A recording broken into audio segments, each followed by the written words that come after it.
Située à environ 30 km de Laon, capitale axonaise, cette forteresse, dominant les vallées de l'Oise et de l'Ailette, se trouve dans la commune de Coucy, le château Auffrique. Symbole du patrimoine historique picard, ce château fort, édifié au XIIIe siècle par Enguerrand III de Coucy, impressionnait tous les seigneurs du vieux continent par son donjon d'envergure colossale. Faisant l'objet d'un classement au titre des monuments historiques depuis 1862, le château fut victime des ravages de la guerre 14-18. Sur les remparts de l'édifice, à la tour l'Ermite, nous retrouvons des jeunes venus du monde entier afin de rénover et restaurer cet emblème médiéval. Il faut tout vérifier avant de...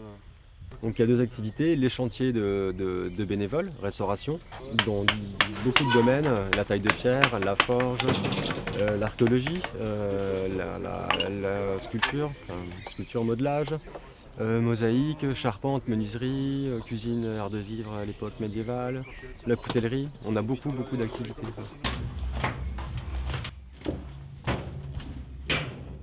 Cette tour du XIIIe siècle constitue également un vivier archéologique pour de jeunes apprentis en quête d'expérience.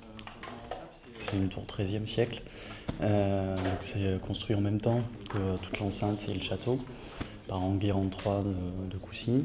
On sait par des datations en carbone 14 que le plancher de la canonnière date on a une date d'abattage du bois qui est de 1647. Donc c'est des fourchettes, donc on est aux alentours de 1647. Et donc en gros tout ce qu'il y a en dessous, donc le remblai, vient précédemment. Nous, notre objectif, c'est vraiment d'atteindre le fond.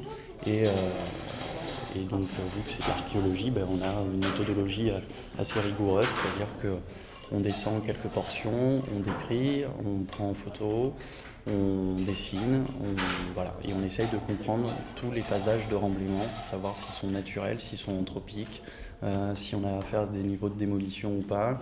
Voilà.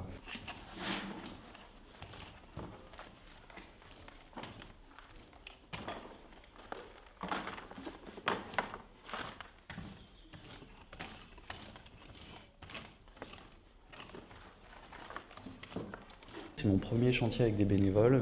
J'ai l'habitude d'encadrer des archéologues professionnels.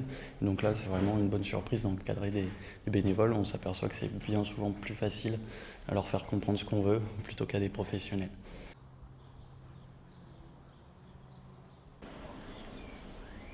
Donc en fait, la porte de Soissons qui est là, c'est une des 3 portes d'accès principales de la ville. Donc il y a 3 routes principales qui mènent à la ville haute et qui ont été défendues lors de la construction du site par 3 portes qui sont assez monumentales, qui sont toujours flanquées de tours et qui datent du XIIIe siècle. Et cette partie-là du site a été complètement détruite pendant la Première Guerre mondiale, parce qu'on était ici exactement sur la ligne de front entre donc les armées allemandes et françaises.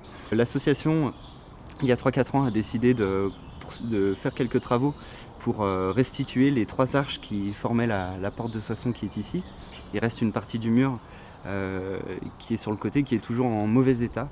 Donc un premier relevé de bâti pierre à pierre a été fait lors du stage précédent. Et les stages qui vont venir vont tailler les pierres pour pouvoir restituer ce parement sur quelques mètres de hauteur. Grâce à ces jeunes bénévoles actifs, cet édifice centenaire n'a pas fini de nous émerveiller.